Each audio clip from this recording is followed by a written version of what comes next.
بالکل ٹھیک. انس بھائی ایک بڑا امپورٹنٹ سوال کہ آج کل یہ بڑی ہاٹ ڈبیٹ بھی ایک چل رہی ہے کہ قرآن سے سائنسی حقائق کو پروو کرنا, سائنٹیفک فیکٹس کی بات کرنا.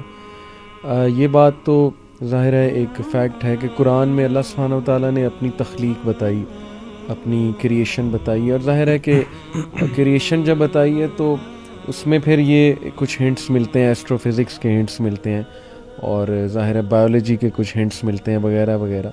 تو ایک اپروچ یہ ہے, جیسے ڈاکٹر ذاکر نائک حفیظہ اللہ نے ایک اپروچ جو ہے وہ یوز کی کہ قرآن اینڈ ماڈرن سائنس ایک لیکچر دیا, جس سے آج کے جو لوگ سائنس کو بہت مانتے ہیں وہ امپریس ہوئے. اسی طرح ڈاکٹر کیتھ مور اور ڈاکٹر مورس بکے, انہوں نے بھی Quran and Bible in the light of science, یہ ڈاکٹر ان کی بک ہے مورس بکے کی. تو اس سے فائدہ بھی ایک حد تک ہوا کہ نان مسلم بہت سے اسلام کی طرف آئے یہ والی اپروچ دیکھ کے. لیکن بطور as a P H D in Quran تفسیر, آپ کچھ ہمیں بتائیں کہ کیا کیئر کرنی چاہیے سائنس بیان کرتے ہوئے یا قرآن سے سائنس ریلیٹ کرتے ہوئے, اس کے لیے کیئر کیا اپنانی چاہیے؟ دیکھیے, قرآن کریم کا اصل موضوع کیا ہے, قرآن کریم کا اصل فوکس کس پر ہے؟ قرآن کریم کا اصل فوکس ہے ہدایت پر.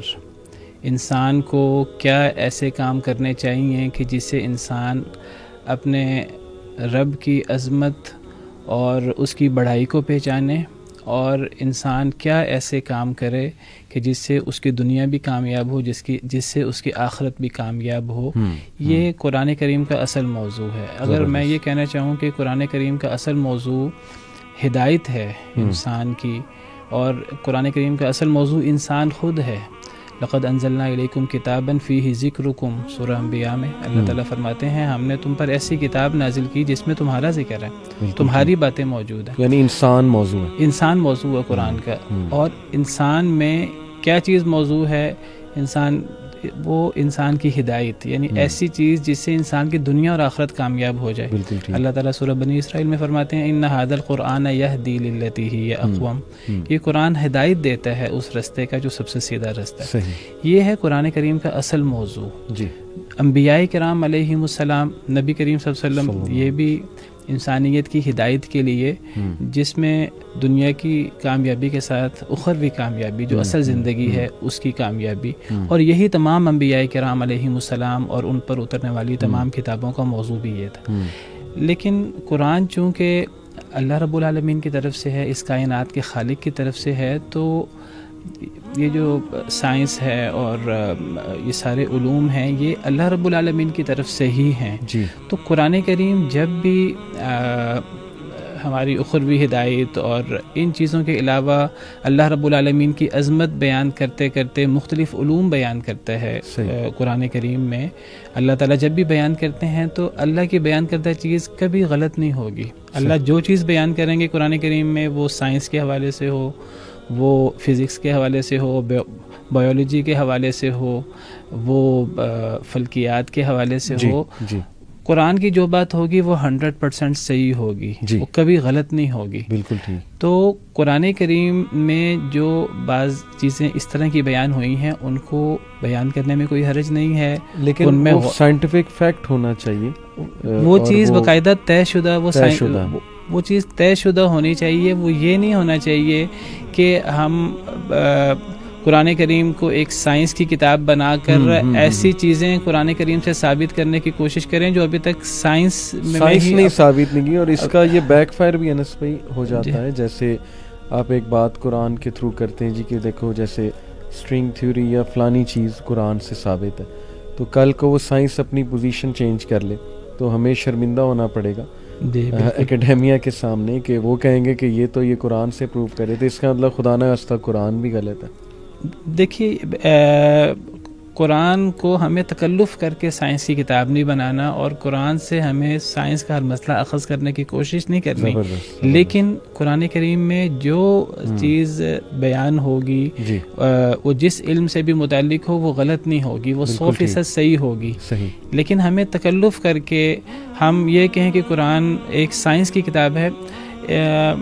مصر کے ایک عالم تھے شیخ طنطاوی، انہوں نے ایک کتاب، ایک تفسیر لکھی، تفسیر جواہر القرآن، اور انہوں نے اس پر زور دیا کہ قرآن کی سائنسی تفسیر ہونی چاہیے، اور انہوں نے اس کو فوکس کیا، اور انہوں نے تقریباً وہ ساری آیات جو سائنس سے متعلق تھی ان میں خوب گہرائی میں گئے، اور جو قرآن کے اصل موضوعات تھے، توحید، رسالت، آخرت، بعث بعد الموت اور یہ چیزیں، اس کو انہوں نے زیادہ گہرائی میں نہیں گئے۔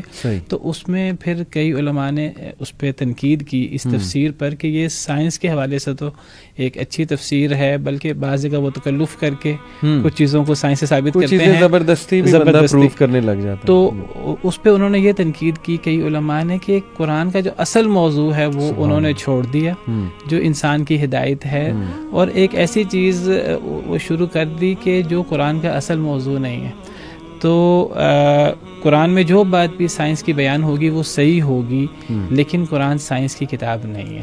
اور انس بھائی یہ بھی ایک چیز ہوتی ہے نا کہ اگر آپ عوام الناس کو قرآن سائنس کا پیرامیٹر استعمال کر کے قرآن سے امپریس کرتے ہو تو خدا نہ خواستہ کل کو ان کا یہ مزاج بھی بن سکتا ہے کہ قرآن میں جب تک سائنس ہے تب تک تو مطلب ہم اس کو دیکھیں پڑھیں، لیکن اس کا مطلب وہ سائنس کو اوپر رکھ رہے ہیں قرآن سے، ان کا یہ مزاج خدا نہ خواستہ کہیں نہ بن جائے کہ جی سائنس جب تک قرآن میں ہے تو ٹھیک ہے، ادروائز جو ہے یہ پھر ہمیں۔ بالکل آپ نے بڑی اچھی بات کہی۔